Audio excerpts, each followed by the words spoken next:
পাটুল ভাই, আমরা যেটা জানতে পেরেছি পে কমিশনের চেয়ারম্যান মহোদয়ের সঙ্গে আপনি মতবিনিময় করেছেন, বিভিন্ন বিষয়ে কথা বলেছেন। কি আলাপ হলো যদি আমাদেরকে একটু জানান। পে কমিশনের মাননীয় চেয়ারম্যান মহোদয়ের সাথে আমার নাতিদীর্ঘ একটা আলোচনা হয়েছে।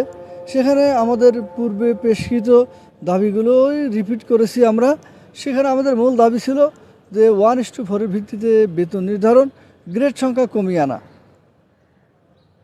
30শে নভেম্বরের মধ্যেই যাতে পে কমিশন তাদের রিপোর্টটা সাবমিট করেন, আর অন্তত 15 ডিসেম্বরের আগেই অর্থ মন্ত্রণালয় থেকে যাবতীয় কার্যক্রম সমাপনান্তে একটি পে স্কেলের গেজেট অর্থাৎ নবম জাতীয় বেতন স্কেলের ঘোষণাটা আসবে।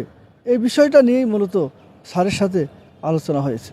আমরা ইতিমধ্যে দেখতে পেরেছি আপনারা বিভিন্নভাবে অসন্তোষ জানিয়েছেন বা সরকারের প্রতি একটি চাপ প্রয়োগের কথাও জানিয়েছেন। আপনাদের আলটিমেটাম ছিল 30 নভেম্বরের মধ্যে কমিশনের সুপারিশ পেশ এবং 15 ডিসেম্বরের মধ্যে সরকারের কার্যকর করা নতুন পে স্কেলটি।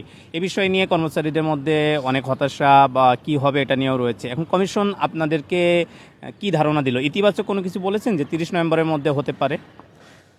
কমিশনের চেয়ারম্যান মহোদয় উনি তো ব্যক্তিগতভাবে ওনার ওপিনিয়ন ব্যক্ত করতে পারেন না। উনি সদস্যদের সাথে কথাবার্তা বা পরামর্শক্রমে তাদের মতামত নিয়েই উনি যে কোনো বিষয়ে সিদ্ধান্ত বা ডিসিশন ডিক্লেয়ার করেন।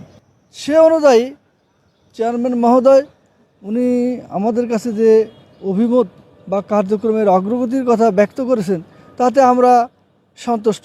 মাননীয় চেয়ারম্যান মহোদয় বলেছেন যে আমরা আপনাদের দাবিটা সর্বোচ্চ অগ্রাধিকার দিয়ে কার্যক্রম চালিয়ে যাচ্ছি।